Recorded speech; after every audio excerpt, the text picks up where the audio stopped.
Shalom semuanya. Damai sejahtera Kristus senantiasa mengalir dalam kehidupan kita. Pagi ini lewat memperingati kematian Kristus dalam ibadah Jumat Agung, biarlah kita tidak berduka, tetapi kita tetap bersukacita di dalam Tuhan. Puji nama Tuhan. Bapak Ibu yang kekasih di dalam Tuhan Yesus Kristus, saya percaya jemaat-jemaat juga sudah mengikuti pagi ini di dalam kita sama-sama menerima kebenaran firman Allah. Biarlah kita sama-sama tenang di bawah kaki Tuhan. Kita merendahkan hati kita. Kita merendahkan kehidupan kita. Kita mau rindu untuk dikerjakan dengan kebenaran firman-Nya. Kita satu di dalam doa. Segala pujian, hormat, kemuliaan bagi nama-Mu Bapa. Pagi ini kami bersyukur buat setiap kebaikan-Mu. Engkau izinkan kami kembali untuk masuk di dalam ibadah, untuk memperingati hari kematian-Mu Bapa, di mana membuat kami sebagai umat-umat-Mu menjadi umat yang senantiasa layak menghampiri hadirat-Mu. Berikan kami hati-Mu, berikan kami pikiran-Mu, berikan kami mata-Mu, sehingga saat kebenaran itu disampaikan dalam kehidupan kami pribadi lepas pribadi, kami boleh sungguh-sungguh menerima firman itu, sehingga boleh kami praktekkan dalam setiap kehidupan kami. Dalam nama Yesus kami siap menerima firman-Mu. Haleluya. Amin. Puji nama Tuhan. Saudara yang kekasih di dalam Tuhan Yesus Kristus, Bapak Ibu semua yang ada di rumah, saat ini firman Allah akan bertemakan yaitu kematian yang bermakna. Kita akan buka di dalam 2 Korintus pasal yang kelima ayat 15. 2 Korintus pasal yang kelima ayat 15 mengatakan, dan Kristus telah mati untuk semua orang, supaya mereka yang hidup tidak lagi hidup untuk dirinya sendiri, tetapi untuk Dia yang telah mati dan telah dibangkit untuk mereka. Nah, di sini saudara yang kekasih dalam Tuhan Yesus Kristus berbicara tentang kematian. Setiap manusia pastinya akan mengalami yang namanya mati. Karena di dunia ini tidak ada yang kekal. Jadi siapapun orangnya pasti mengalami yang namanya kematian. Dan pada saat kematian itu terjadi, pastinya membuat seseorang yang ditinggalkan itu akan bersedih. Bahkan kesedihan yang dirasakan itu sampai-sampai membekas lama di dalam dirinya. Bahkan juga tidak sedikit orang yang mengalami kematian dalam keluarganya tidak mampu untuk menerima kenyataan itu. Dan pada saat itu pun mereka akan berlarut-larut mengalami kedukaan. Tetapi di sini kita akan belajar bagaimana kematian Kristus membuat kehidupan saya dan saudara mengalami perubahan hidup. Kematian Kristus yang bermakna itu membuat kita menjadi kekristenan yang sungguh-sungguh di dalam Tuhan. Kematian Yesus di kayu salib merupakan peristiwa terbesar dalam sejarah kehidupan manusia. Karena peristiwa kematian Kristus memiliki makna penebusan, penyelamatan, memulihkan keberadaan kita sebagai umatnya. Makna dari kematian Kristus itu perlu kita teladani dalam kehidupan kita sehari-hari. Di sini saya akan ambil ada 3 hal untuk memaknai kematian Kristus, teladan yang kita ambil dalam kehidupan Yesus secara pribadi, dalam pengorbanannya, dalam penderitaannya, sampai Dia mati di atas kayu salib.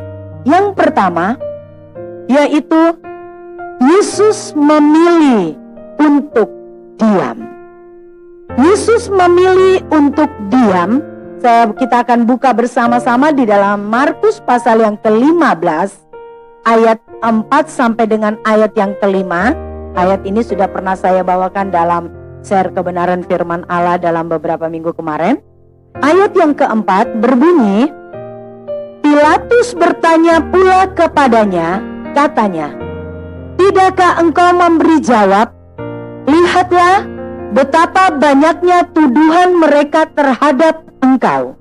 Ayat 5, tetapi Yesus sama sekali tidak menjawab lagi, sehingga Pilatus merasa heran. Dalam ayat 1 sampai ayat yang keempat, kalau kita perhatikan, banyak sekali tuduhan-tuduhan yang dituduhkan imam-imam kepala kepada Yesus pada waktu itu. Bahkan Pilatus pun mengajukan pertanyaan lagi kepada Yesus. Tetapi di dalam ayat 5 yang sudah kita baca tadi, Yesus sama sekali tidak menjawab setiap tuduhan, setiap pertanyaan yang dilontarkan kepadanya. Arti katanya bahwa Yesus diam. Yesus tidak bergeming. Yesus tidak melontarkan perkataan apapun. Dia hanya diam. Padahal kalau kita perhatikan, sebenarnya Yesus bisa saja menjawab. Yesus bisa saja mengadakan pembelaan. Yesus bisa saja menerangkan apa yang mereka tuduhkan kepada Yesus pada waktu itu yang dituduhkan oleh imam-imam. Yesus bisa saja menjelaskan setiap pertanyaan yang diajukan oleh Pilatus pada waktu itu. Tetapi Yesus di sini kita melihat bahwa dia memilih untuk diam. Tidak banyak atau tidak bisa manusia saat dia merasa diri benar, saat dituduh mau diam. Kebanyakan orang, apalagi orang yang memiliki pangkat, jabatan, pengaruh, saat dituduhkan dengan hal-hal yang tidak dia lakukan, pasti dia akan memperkarakan, pasti dia akan mempersoalkan itu supaya nama baiknya menjadi baik. Tetapi di sini sikap Yesus mengajar saya dan saudara untuk mampu menguasai diri dalam keadaan sulit sekalipun. Untuk mampu menguasai diri dalam keadaan sulit. Cara manusia dia sudah memulai hatinya rusak, hatinya sedih, dituduh.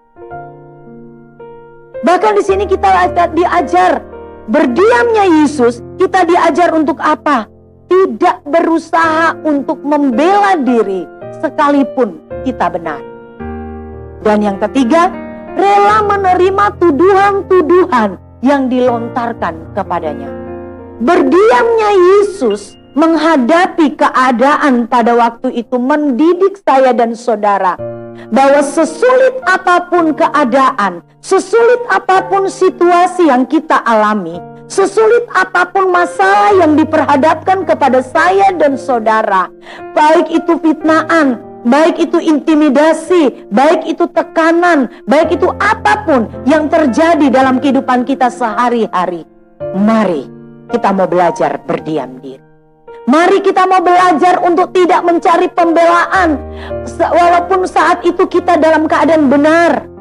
Dan mari kita mau menerima, ada kerelaan hati untuk menerima setiap apapun tuduhan, fitnaan, tekanan yang datang dalam kehidupan kita. Dalam Yesaya pasal 53, di situ pun dibuktikan dalam ayat yang ke-7 katakan, dia dianiaya tetapi dia membiarkan dirinya ditindas dan tidak membuka mulutnya. Seperti anak domba yang dibawa ke pembantaian, seperti induk domba yang keluh di depan orang-orang yang menggunting bulunya, ia tidak membuka mulutnya. Ini hal yang luar biasa, saudara. Sekalipun dia merasa kesakitan, sekalipun dia merasa perih, sekalipun dia merasa tidak berdaya oleh setiap tuduhan-tuduhan, oleh setiap kata-kata yang dilontarkan pada waktu itu, tetapi dia tetap diam. Di sini kita mau belajar. Kita mau katakan, mampukan aku Tuhan untuk diam. Saat kita diperhadapkan dengan hal apapun, kita belajar diam. Karena ada kata-kata bijak katakan apa? Diam itu adalah emas. Orang yang diam bukan berarti orang itu kalah. Tetapi kita mau belajar diam. Diam yang tulus. Karena ada orang yang diam tetapi hatinya marah. Ada orang yang mulutnya diam, tidak berbicara, tidak menjawab, tapi di dalam hati memaki-maki. Tetapi di sini kata diam yang dilakukan oleh Yesus adalah diam dengan tulus. Mulut dan hatinya sepakat. Ini yang pertama. Dan yang kedua, kita belajar memaknai kematian Kristus. Teladan yang diberikan Yesus yang kedua adalah Yesus memilih taat dalam proses penderitaannya. Oh, luar biasa.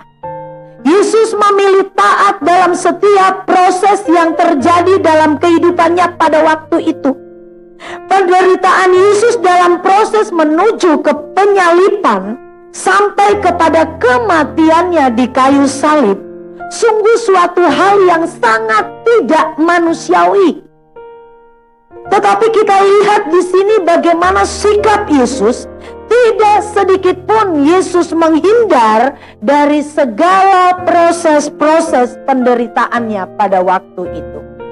Tidak sekalipun Yesus mengeluh.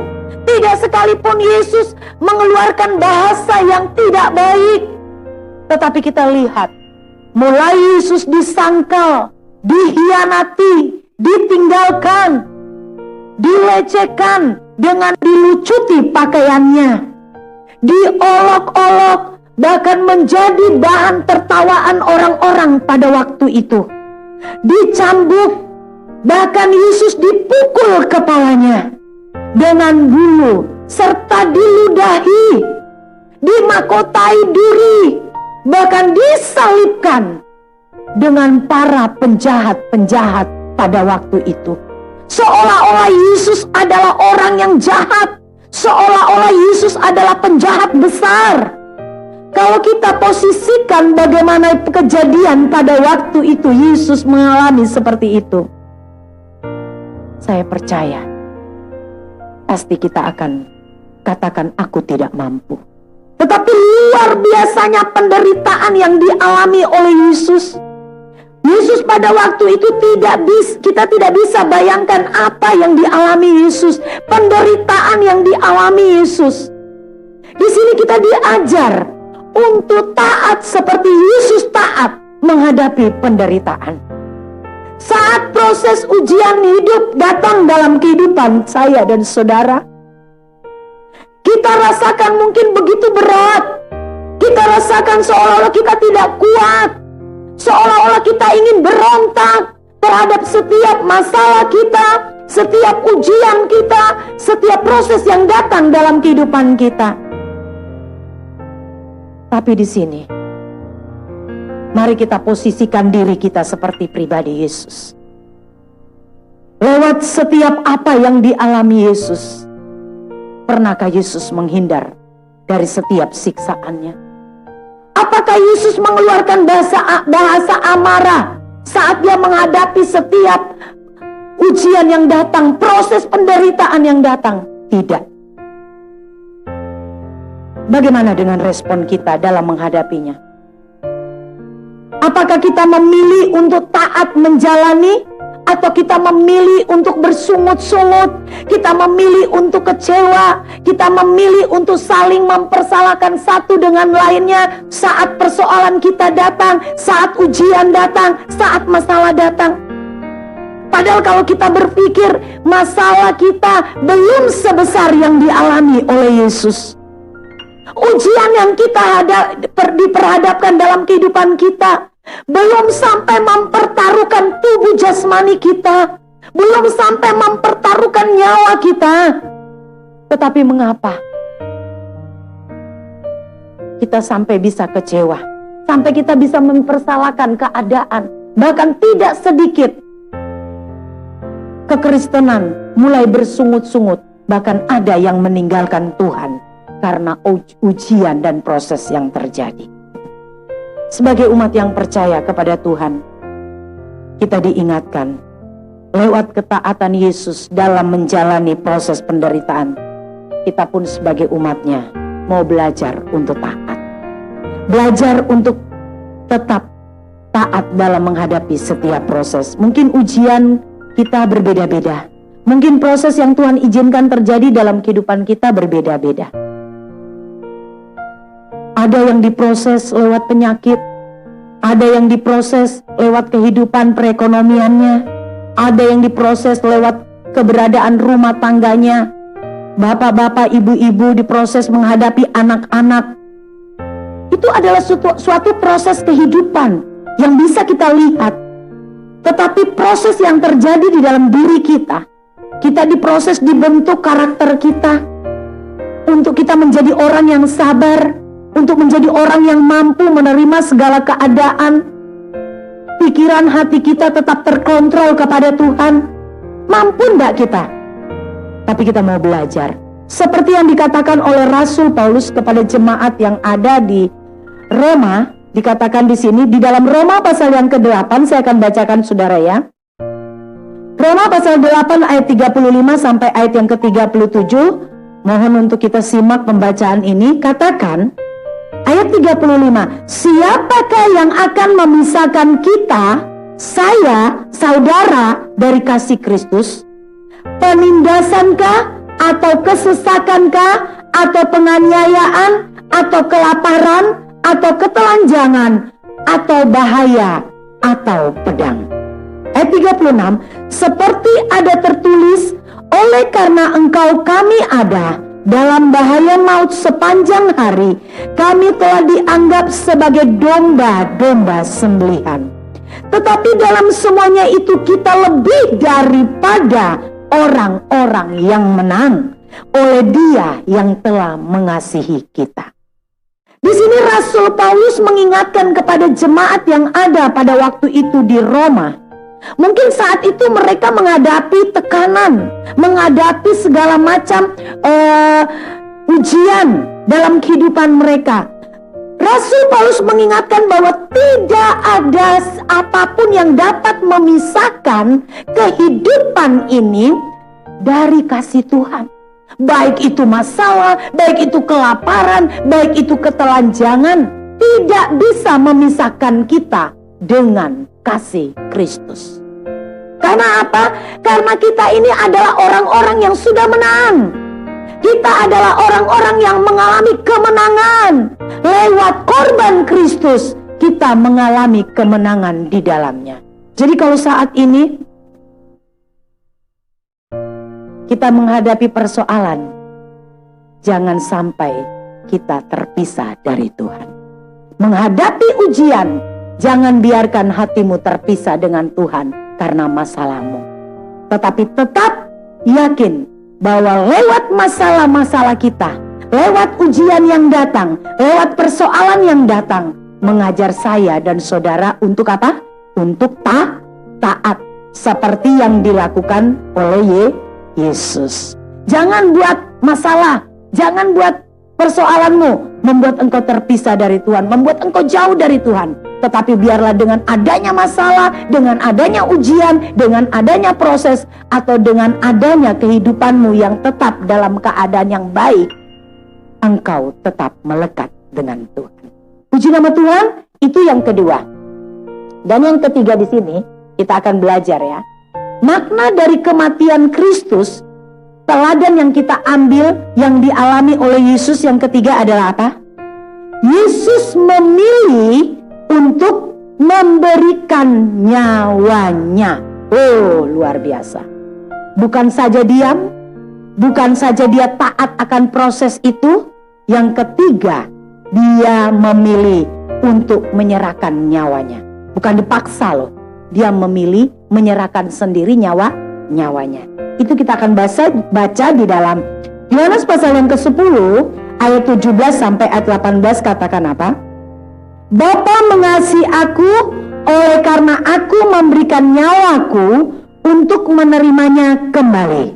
Ayat 18, Tidak seorang pun mengambil daripadaku, melainkan aku memberikannya menurut kehendakku sendiri, dan berkuasa mengambilnya kembali.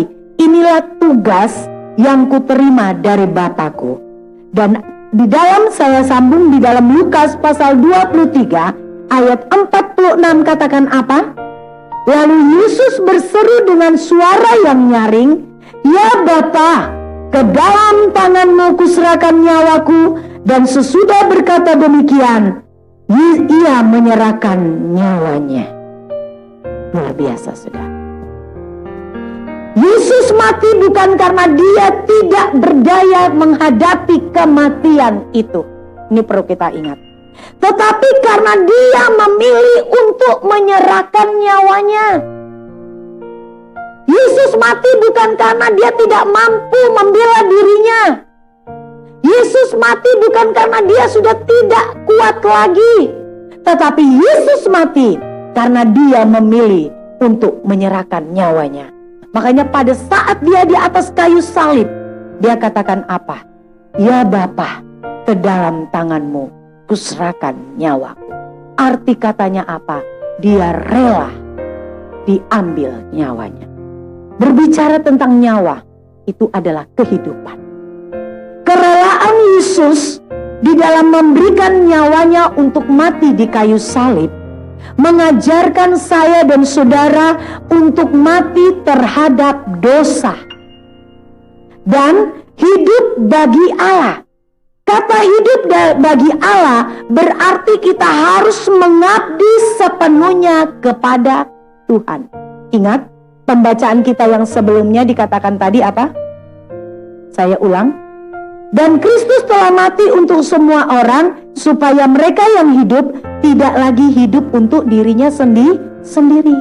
Jadi arti katanya Yesus mati untuk saya dan saudara, bahkan untuk semua orang.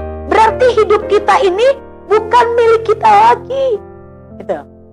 Hidup kita ini berarti miliknya Tuhan, karena Tuhan yang menebus kita. Kalau kita perhatikan seorang budak, saat dia sudah dibeli, saat dia sudah ditebus oleh tuannya, berarti budak itu bukan lagi milik dirinya sendiri, tapi milik tuannya. Mau dibuat seperti apapun, mau diperintah seperti apapun, mau diperlakukan seperti apapun, budak itu sudah tidak punya kuasa atas dirinya, karena dia adalah milik tuannya yang sudah dibeli. Demikianlah kekristenan kita. Lewat korban Kristus, lewat kematian Kristus, menyerahkan nyawanya kepada Bapa, itu menandakan bahwa saya dan saudara tidak punya kuasa atas hidup ini, tidak punya lagi kepentingan atas hidup ini. Jadi kalau yang hidup kita ini adalah milik Tuhan, berarti kita nggak boleh sembarangan dalam menggunakan hidup ini, karena bukan punya kita. Firman Tuhan katakan apa? Tidak tahukah kamu bahwa tubuhmu adalah bait Allah, di mana Allah berdiam di dalamnya. Arti katanya kehidupan yang sudah mengalami penebusan, kehidupan yang sudah menerima pengampunan, itu berarti kehidupan kita harus senantiasa kita arahkan, kita lakukan untuk kemuliaan nama Tuhan. Yaitu artinya mengabdi kehidupan ini sepenuhnya dalam tangan Tuhan. Jadi bagi Bapak Ibu Saudara semua dan saya pun diingatkan, kalau kita gunakan hidup kita sembarangan, seenak-enaknya kita, bahkan kita katakan, hidup gua, mau gua kok, kenapa lu yang mengatur, kenapa lu yang pusing, kan gua yang punya hidup. Itu salah, itu pemikiran yang bodoh. Karena apa? Bagi kita yang sudah tahu kebenaran, kita tidak boleh lagi menggunakan kehidupan kita sembarangan. Karena apa? Kehidupan ini bukan milik kita, tetapi milik Kristus. Nah, dalam Roma pasal yang ke-6 ayat 10 sampai ayat 12 katakan begini. Saya bacakan. Sebab kematiannya, perhatikan, adalah kematian terhadap dosa, satu kali dan untuk selama-lamanya, dan kehidupannya adalah kehidupan bagi Allah. Demikianlah hendaknya kamu memandangnya, bahwa kamu telah mati bagi dosa, tetapi kamu hidup bagi Allah dalam Kristus Yesus. Saya putus sebentar. Kita sudah mati bagi dosa lewat pengorbanan Kristus. Berarti otomatis hidup kita ini hanya diperuntukkan untuk siapa? Tuhan. Nah, ayat 12 katakan, sebab itu hendaklah dosa jangan berkuasa lagi di dalam tubuhmu. Dosa jangan lagi berkuasa bekerja di dalam diriku. Dosa jangan lagi berkuasa bekerja dengan bebas di dalam diri saudara dan saya. Tetapi apa? Dikatakan di sini, supaya kamu jangan lagi menuruti keinginannya. Nah, di sini kita yang harus memilih. Kita udah diajar, kita sudah diingatkan oleh kebenaran firman Allah. Apakah kita mau menghidupi firman di dalam diri kita? Apakah kita mau izinkan dosa yang berkuasa atau Tuhan yang berkuasa? Tidak ada siapa-siapa yang dapat mengubah saya dan saudara. Pilihan ada di dalam diri kita sendiri. Seperti Yesus yang memilih untuk menyerahkan nyawanya kepada Bapaknya, demikianlah saya dan saudara. Kitalah yang memilih. Hidup ini kita mau arahkan untuk mengabdi kepada Tuhan, untuk melakukan kehendak-Nya, atau kita mau mengabdi kepada siapa? Setan. Atau kita mau kasih makan daging kita terus. Kita hidupi daging kita terus, sehingga Tuhan tidak berkuasa lagi di dalam diri kita, tetapi daging yang berkuasa, dosa yang berkuasa di dalam kehidupan kita. Kita yang memilih. Walaupun kita berdoa setiap hari, Tuhan ubah aku, jadikan aku menjadi bejana-Mu yang indah, jadikan aku menjadi umat-Mu yang hidup dalam kebenaran. Tetapi saat kita tidak mengambil tindakan, memilih untuk melakukan kebenaran, maka tidak akan pernah terjadi perubahan dalam hidup kita. Puji nama Tuhan, Bapak Ibu yang kekasih dalam Tuhan Yesus Kristus. Makna dari kematian Kristus biarlah senantiasa menjadi bagian saya dan saudara. Bahwa makna kematian Kristus adalah apa? Menebus kita dari setiap dosa-dosa dan memulihkan hubungan kita dengan Bapa. Dan lewat kematian Kristus, makna dari kematian Kristus itu, ada 3 hal yang kita pelajari dari apa yang diperbuat Yesus. Yang pertama tadi adalah apa? Diam atau berdiam diri. Karena orang yang diam atau berdiam diri itu mampu untuk menguasai dirinya dalam segala keadaan. Yang kedua apa tadi? Taat dalam menghadapi proses. Artinya tidak bersungut-sungut. Sebesar apapun proses datang dalam kehidupan kita, jangan pernah bersungut-sungut. Tidak mudah kecewa, tidak mudah meninggalkan Tuhan, dan tidak mudah menyalahkan keadaan yang ada. Tetapi kita mau belajar terima setiap proses itu. Kita mau katakan, Tuhan, mampukan aku menghadapi semuanya. Dan yang ketiga, rela untuk memberikan nyawa. Artinya rela memberikan kehidupan kita untuk mengabdi kepada Tuhan. Setiap hari kita mau mati bagi dosa. Setiap hari kita mau mengalami kematian daging, sehingga roh kita semakin kuat di dalam Tuhan. Puji nama Tuhan. Bapak Ibu yang kekasih dalam Tuhan Yesus Kristus, demikianlah kebenaran firman Allah yang sudah kita dengarkan. Saya percaya lewat ibadah Jumat Agung pada pagi ini membuat kita semakin memaknai kematian Kristus, semakin memaknai karya Kristus, dan kita tidak mau bermain-main dengan dosa.